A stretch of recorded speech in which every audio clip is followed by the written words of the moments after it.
But how else can we explain these terrible deaths? Von Else last night, 5 others before him, that's 6 within as many weeks, Inspector. Our friends, neighbors that we'd known for years, drained of their life's blood, found dead in bed, lifeless skeletons of skin and bone. Vampires are at large, I tell you, vampires. Yeah. Malignant demons who issue forth from their graves in the dead of night to attack their victims and drink the blood from their veins.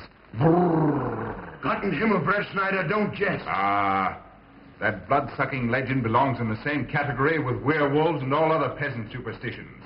But the bats, man. The bats. God, yes. Big ones, so. Oh, now we're switching to bats again. There was an epidemic of giant bats in Kleinschloss in 1643. And at the same time, there was an outbreak of vampirism. Rot. Why, this record from the town archive proves it. Says it, not proves it. Well, I'll show you. I'll show you. Now, here it is.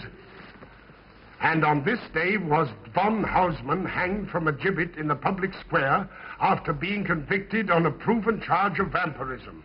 And on this same day, there did occur the departure of the bats. Thousands of horrible flying creatures which infested the town for weeks.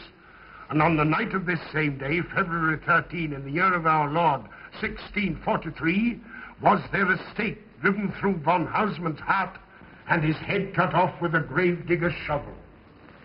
There. Well, all the records in the world can't make me believe in vampires. There are blood-sucking bats, yes. In South America, thousands of miles from here, but not in Kleinschloss. But bats fly. They could fly here. You saw the bodies. All of them. 2 wounds on the neck, right at the jugular vein. 2 wounds on the neck, pierced and spread apart just as if 2 fang-like teeth had bitten through the flesh and right into the veins. And in every case, a blood clot, 8 inches from the victim's neck. The mark of the feast, the devil's signature. Does that appear the mark of a human being or a demon's? God save us, the devil's. You ought to make a pretty fair meal for a vampire. But let's be consistent. Are these human vampires or bats? Vampires can take the shape of a human or a bat, just as they choose. Oh, they're magicians. Well, it doesn't make sense to me. The whole village is in terror. We live in closed houses, behind locked doors and bolted shutters, not daring to close our eyes, fearful lest this unseen silent death may find us in our sleep, for it is then that it strikes. Swiftly, silently, ghastly. My room is tightly closed. The windows are barred, nailed down. Nothing can get in. Nothing. But they tell me vampires can go through stone walls like that. God save me. So they can. We've got to do something, I tell you. Kleinschloss will become a deserted village. Well, you might catch all the bats and drown them in the river. Carl. While you're hunting for vampires and chasing bats, I'm looking for a human being. A murderer, a fiend. Well, then don't jest about it. Do something. I'm trying to. Every hour, every day, every night since this thing started.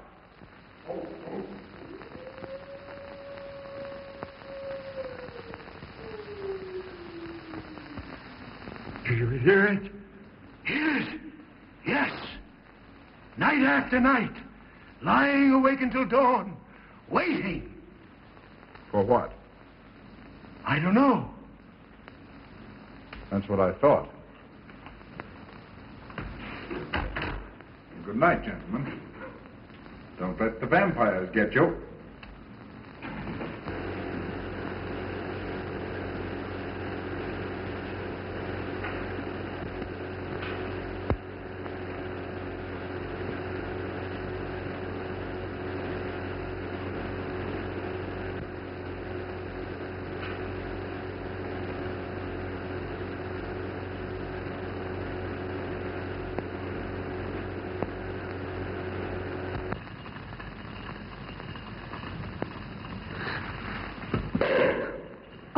Are your kisses dynamite?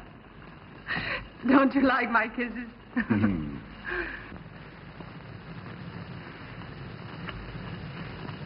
Well, how's my mastermind this evening? Well, if you want the truth, not so good. The Burgermeister and his Grand Council still stick to the vampire theory. Stick to it. Huh. They're quoting history to prove it.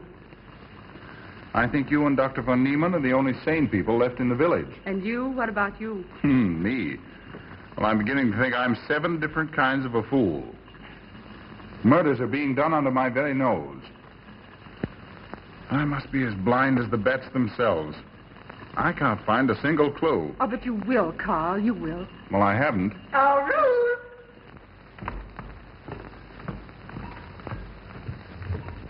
And here comes dear Aunt Gussie to spread good cheer and hope. Just what I thought. Slaving your life away in this awful place. It hasn't got that nice, clean, wholesome smell of a hospital. How are you, Carl? Oh, quite well, thank you. Well, I'm not. This clammy old place is bound to give me pericarditis, enterocolitis, neuritis, well, anyway, rheumatism. You have some coffee? No, thank you, Frau Stammmann. No, it's just as well. There's only 2 cups. Yeah. That'll take the chill out of your bones. Thank you. Speaking of chills, Frau Schnappmann, did you know the village is supposed to be infested with ghouls and vampires? Oh, Carl. Vampires. Pariahs among fiends. Demoniacal creatures with